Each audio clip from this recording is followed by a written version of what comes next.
Good morning, everybody.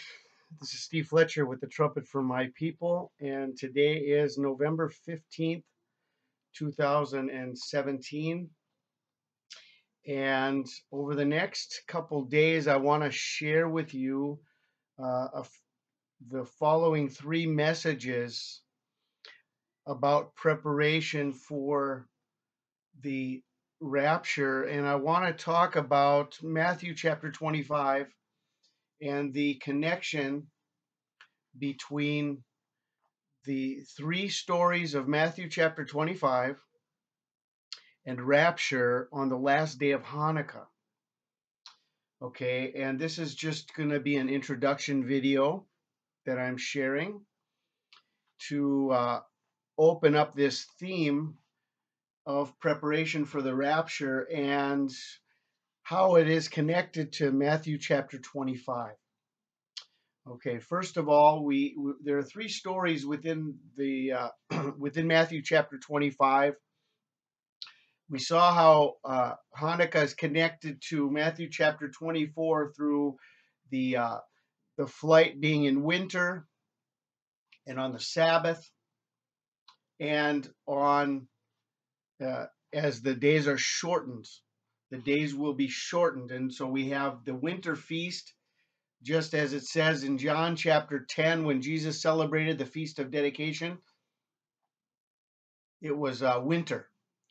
And your flight not being in winter. And then we have the last day of Hanukkah is the Sabbath, and even the solstice for I was looking up solstice and Sabbath, and I found that according to the witches' calendar, the highest Sabbath of in the witching community is the winter solstice. That is the highest Sabbath within the witching community. So on their calendar, it is also a Sabbath. And we have the shortening of days from the winter solstice. So we have your flight being in winter, and on the Sabbath, the last day of Hanukkah, and the shortening of the days. But I wanted to show you how Matthew chapter 25 is also connected, and this is in preparation for the rapture. How can we prepare for the rapture? Matthew chapter 25 has three amazing stories and three amazing teachings that, applied in tandem, will all help us to prepare our hearts, to prepare our minds, and to understand what will be expected of us when the Lord comes. Because we have the 10 virgins, okay, and I'm going to save the teachings of each of these. I'm going to go through, I'm going to do a study of each of the parables, each of the teachings within Matthew chapter 25, and we can see all the requirements or all the encouragements or all the teachings that come out of that. But what we have three basic teachings that says the 10 virgins, and that is the story of the oil, right? That is the story of maintaining our lamps full, of not going to sleep, right?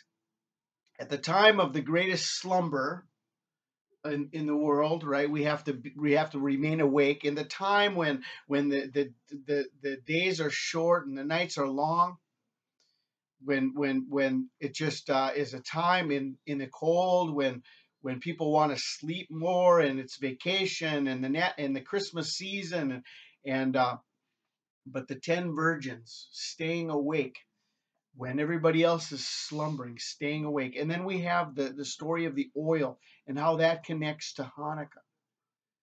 And they say that it is a myth, the story of the oil, but whether it's a myth or not, as far as the actual story of the oil being multiplied and lasting for 8 days, the fact is that Hanukkah is related to oil. The fact is that Hanukkah is celebrated around oily foods, donuts, and other things, and that are all the greasy foods, and oily foods that they eat during Hanukkah. So Hanukkah is related to oil. And then we have the parable of the talents. The parable of the talents is when the master gave out, he gave out 1, 2, and 5, or 2, 5, and 10 talents. And when he returns, right? When he returns, he's going to require of everyone to be able to uh, give account. We're going to have to give account of the talents that have been given us, how we used our talents. Did we multiply our talents? Did we use our talents correctly? Okay.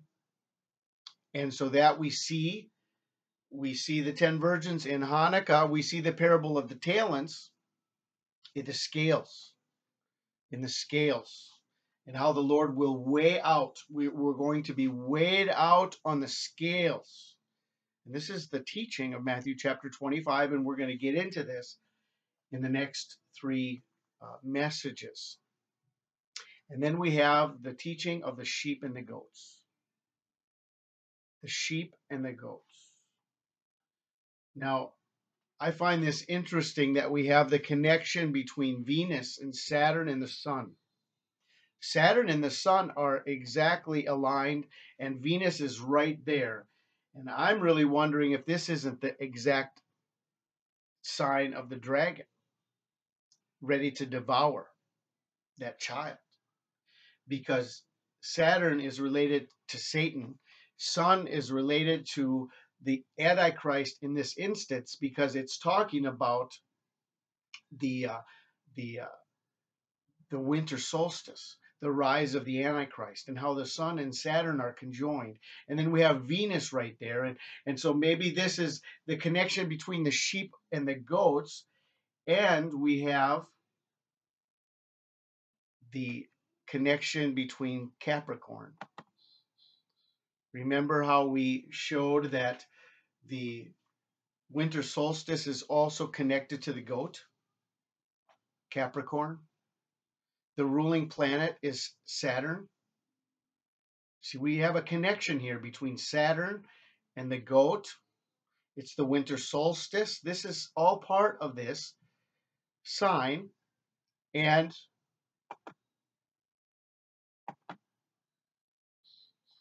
the Capricorn, December 21st. And okay, I'm not into astrology. I'm not into horoscopes. I'm just showing you that on the calendar, the zodiac calendar lines up with the day, and it's the goat. And then we have the teaching of the sheep and the goats right in Matthew chapter 25. So I pray that you guys will take the opportunity to study about this, to pray about this. And in my next coming messages, I will be sharing more, going through each of the parables and bringing out, as the Lord leads me, bringing out teachings that will help us prepare more for the rapture. And so the Venus-Jupiter conjunction has passed. And Jupiter, then, if you watch Jupiter, it is basically in no man's land until the 21st of December, on the last day of Hanukkah. Jupiter will be entering the scales of Libra, just as this picture shows. So if you want to see the movement in stellarium, how everything lines up, then you can watch my last 2 videos on my channel. And I walk through that in 2 different videos in 2 different ways. So I pray you guys are all blessed today. And thanks for listening. And I'll be bringing these teachings in the next few days, and the connection between Matthew chapter 25 and preparation for the rapture. God bless.